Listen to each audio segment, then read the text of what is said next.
బల్కంపేట ఎల్లమ్మ తల్లి వార్షిక కళ్యాణ మహోత్సవం కన్నుల పండుగగా జరిగింది. సుదూర ప్రాంతాల నుంచి అనేక మంది భక్తులు తెల్లవారుజాము నుంచే అమ్మవారి కళ్యాణాన్ని చూసేందుకు తరలి వచ్చారు. ఇక 11:34 అమ్మవారి కళ్యాణం అంగరంగ వైభవంగా జరిగింది. భక్త కోటి చూస్తుండగా కూడా అమ్మవారి కళ్యాణం ఎంతో కన్నుల పండుగగా జరిగింది. అయితే భక్తులు లోపలికి వచ్చేందుకు క్యూ లైన్లను ఏర్పాటు చేయడం జరిగింది. దీంతో పాటుగా కూడా మంచినీటి సౌకర్యం కూడా కల్పించారు.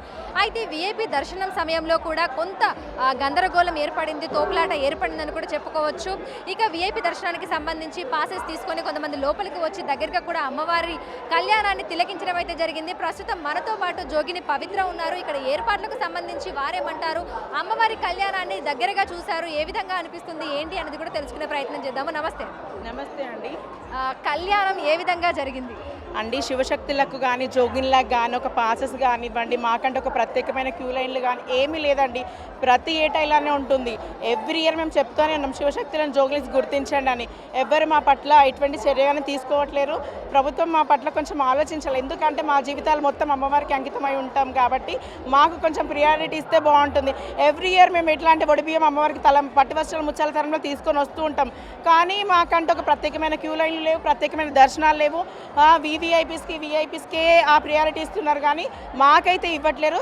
దయచేసి నేను ప్రభుత్వాన్ని అదే కోరుకుంటున్నాను. ఏంటి అని అంటే మమ్మల్ని కూడా గుర్తించండి. లాస్ట్ ఇయర్లో కొంచెం బెటర్ ఉండే కానీ ఇయర్ చాలా ఇబ్బంది. గోల్కొండలో కూడా మాకు చాలా ఇబ్బంది అయిందండి. ఎలా అంటే శివశక్తులకు జోగిన్లకు కానీ పోతరాజులు అందరూ కలిసి ఒకే క్యూ లైన్లు, మాకంటే ఒక క్యూ లైన్స్ అనేవి ఏమీ లేవు. బోనాలు తెచ్చుకునే ప్రతి ఒక్కరికి కూడా ఒక ప్రత్యేకమైన క్యూ లైన్లు ఏర్పాటు చేస్తే బాగుంటుంది. ఇక్కడ శివశక్తులకు కానీ జోగిన్లకు కానీ ఏమైనా ప్రియారిటీ ఇవ్వాలి. మాకు అక్కడ బార్గెట్ చేసేస్తున్నారు. పోలీస్ వాళ్ళు మమ్మల్ని లోపలికి ఎంట్రీ చేయనివ్వట్లేరు.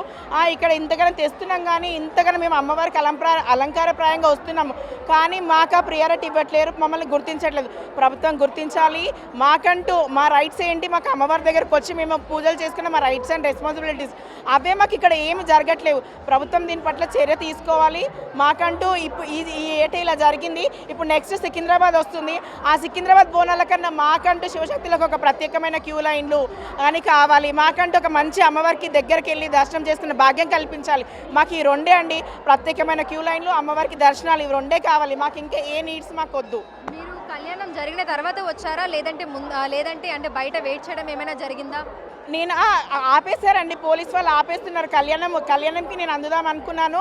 అక్కడ నాకు చాలా అక్కడ ఆపిన దాని తర్వాత కొద్దిసేపు అయిన దాని తర్వాత నేను వదిలిపెట్టడం జరిగింది. ఎవ్రీ ఇయర్ ఇలానే అవుతుందండి. శివశక్తులకు కానీ జోగినిస్ కానీ అయితే రాను ఏమైపోతుందంటే అసలు మాకంటూ ఇక్కడ గుర్తింపు అనేది లేకుండా అయిపోతుందండి. ఇదైతే మేమైతే బాధను వ్యక్తం చేస్తున్నాము. మాకు ఇప్పుడు వచ్చేటి ఏంటంటే ఇప్పుడు మాకు సికింద్రాబాద్ బోనాలు వస్తున్నాయి, మళ్ళీ ఇంకొకటి ఏంటి పాత బస్సు లాల్ దర్వాజా బోనాలు వస్తున్నాయి. అక్కడైనా మాకు ప్రత్యేకమైన క్యూ లైన్లు. మేము ఏంటంటే ఆషాఢం కోసం 1000 కళ్ళతో ఎదురు చూస్తాం. ఎందుకంటే అమ్మవారికి మేము ప్రతిబింబంగా కాబట్టి, మేము అలంకారప్రాయంగా వస్తాం కాబట్టి, మా జీవితాలను అమ్మవారికి అంకితం చేసుకొని ఉంటాం కాబట్టి ఇక్కడ స్వామివారితో మేము పరిణయం అన్నట్టు తలంబ్రాలు అనేది సమర్పిస్తూ ఉంటాం. కాబట్టి మాకంటూ ప్రియారిటీ ఇవ్వాలి, ఇస్తేనే బాగుంటుంది. ఇంకా మాకు జరిగింది, ఇంకా నెక్స్ట్ టైం ఎవరికి ఇలాంటి మాకే కావు సవ్యసాయ భక్తులకు కూడా జరగొద్దని కోరుకుంటున్నాను. సో తెల్లవారుజాము నుంచి కూడా అనేక మంది అయితే అమ్మవారి కళ్యాణాన్ని చూడడానికి వస్తున్నటువంటి నేపథ్యంలో కూడా ఇక్కడ మనకి ఎంట్రన్స్లో కూడా కొంత గందరగోళ వాతావరణం అయితే ఏర్పడింది అని చెప్పుకోవచ్చు. ఇక ఎవరైతే సాధారణ భక్తులు వస్తున్నారో వారికి సంబంధించి కూడా దాదాపు 2-3 కిలోమీటర్ల మేర కూడా క్యూ లైన్లను అయితే ఏర్పాటు చేయడం జరిగింది. మొత్తంగా పకడ్బందీగా ఇట్లా ఫెన్సింగ్ ఏర్పాటు చేసి లోపలికి వచ్చే విధంగా అయితే క్యూ లైన్లను ఏర్పాటు చేశారు.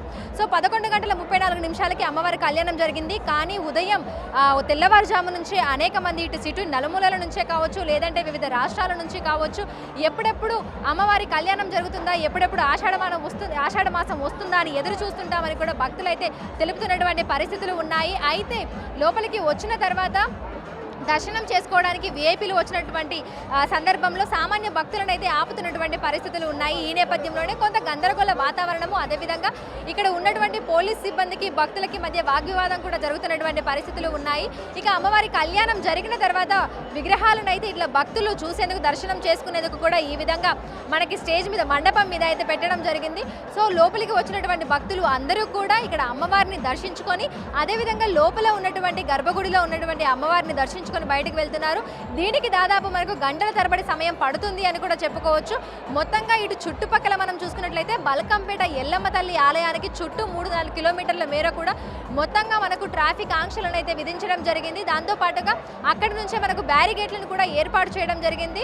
సో తెల్లవారుజాము నుంచి అనేక మంది చిన్న పెద్ద తేడా లేకుండా అనేక మంది భక్తులు క్యూ లైన్లలో వేచి ఉండి అమ్మవారిని దర్శనం చేసుకోవడానికైతే వస్తున్నారు. ఈ నేపథ్యంలోనే ఇక్కడ మనం చూసుకున్నట్లయితే కూడా ఫెన్సింగ్ తోటి క్యూ లైన్లను ఏర్పాటు చేసి మధ్య మధ్యలో మంచినీటి సౌకర్యం, వాటర్ ప్యాకెట్లను కూడా అందిస్తున్నారు. దీంతో పాటుగా కూడా బయట అంబులెన్స్ను కూడా ఏర్పాటు చేయడం జరిగింది. అయితే విఐపి పాసెస్ ఎవరైతే తీసుకొని లోపలికి వస్తున్నారో ఉదయం సమయంలో మనకి మంత్రులు వచ్చినటువంటి సందర్భంలో కూడా వారిని వేచి ఉండమని చెప్పి పోలీసులు కొంచెం దురుసుగా ప్రవర్తించినటువంటి సమయంలో భక్తులు తీవ్ర అసహనానికి గురయ్యారు. ఇదే నేపథ్యంలో మహిళా భక్తుల పట్ల అక్కడ ఉన్నటువంటి సిబ్బంది ప్రవర్తించినటువంటి తీరును మంత్రి పొన్నం ప్రభాకరే కావచ్చు, లేదంటే మేయర్ గద్వాల్ విజయలక్ష్మి వీరు కూడా వారి మీద ఆగ్రహం వ్యక్తం చేయడం జరిగింది.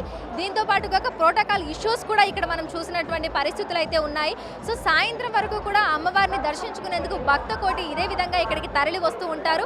నిన్న ఎదుర్కోళ్ళు, ఈరోజు అమ్మవారి కళ్యాణము, రేపు రథోత్సవం, ఈ 3 రోజుల పాటు కూడా మనకు బల్కంపేట ఎల్లమ్మ తల్లి ఆలయ పరిసర ప్రాంతాలన్నీ కూడా భక్తులతో కిక్కిరిసిపోయి కనిపిస్తాయి. ఆషాఢ మాసం నెల రోజుల పాటు కూడా మనకు అమ్మవారిని దర్శించుకోవడానికి వివిధ ప్రాంతాల నుంచి భక్తులు అయితే వస్తుంటారు. ఇటు లక్ష్మీకాంత్, అంచుమా, big TV, Hyderabad. For more videos like this, subscribe Big TV channel.